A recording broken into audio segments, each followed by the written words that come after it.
bismillah inna waliyallah wa ma tawfiq illa billah asalaamaaleykum wa rahmatullah mbokki jullit yi mbokki talibé yi yéen ñi nga xam ne yéen a baaxoo seen Ahlu Café TV ba léegi ñuy ànd ak soxna maam Issa Mbacke Ahlu Café Touba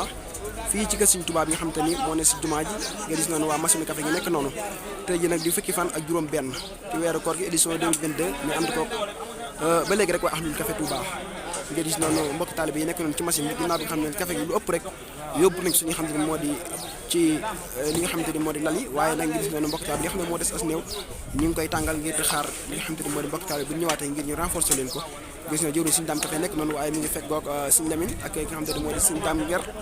suñu daam ak suñu Mamour Hamsa Diina ñu ay jàmbaar lool suñu Taala Diop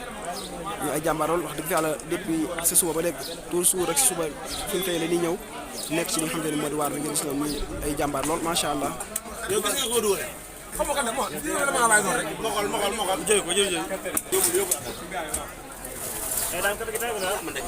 mu mel ni waa commission pain ñoom tamit ñoo nekk noonu jëwriñ suñu Baye Talla Gueye nekk noonu ci bopp bi ñoom tamit ñu nekk ne ginnaaw nga xam ne mburu yi lu ëpp moom tamit yóbbu nañ ko suñu xam ne moo di lal bi waaye li nga xam ne moo des as néew moom lañu jox ñi nga xam ne mbokk taal bi nga xam ne ñoo toog ci couloir bi gis na rek ba léegi dina fàttali rek ñu ngi fi nga xam ne moo di Sëriñ Tuubaa yi nga xam ne moo ne si jumaa ci palais bi ñu ànd ko soxna maam Issa Mbacke Ahlu Café Touba ci fukki fan ak juróom benn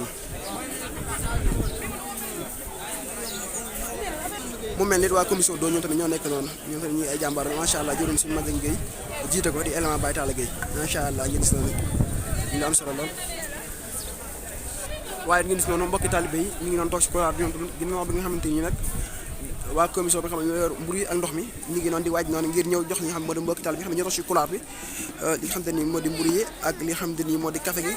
waaye ak li nga xamante ni moo di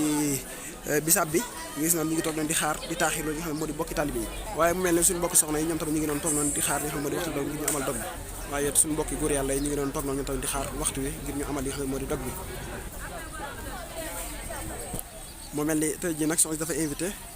tey ji fukki fan ak juróom benn bi soxna si dafa invité ñi nga xam ne moo di surtout waajuram bu góor muy sëñ Modou Faty Khary yi tey ji Mbàkke tey ji ñoom ñoo ndogu si fi nga xam ne moo di kër Sëriñ Tuubaa bi nga xam ne moo ne ci palais bi nga gis noonu mi am solo lool macha allah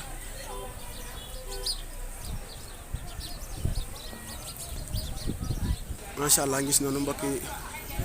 sunu mbokki soxna yi nga xam ne ñoo nekk Mbàkke yi ñuy sëti Sëriñ Modou Faty Khary yi soxna si tey ñoom lañu invité tey ji sëti Sëriñ Modou Faty Khary ñoom ñoo ko tey fi nga xam ne moo di Sëriñ Tuubaa bi nga xam ne moo nekk ci palais bi ñu am solo lool macha allah ñu sunu jàmbaar yi soxna maam Issa Mbacke Ahlu Café Touba nekk noonu seen wet jigéen ji góor ci diine islam di jàmbaar lool macha allah mbokki jullit yi mbokki taalibe lii mooy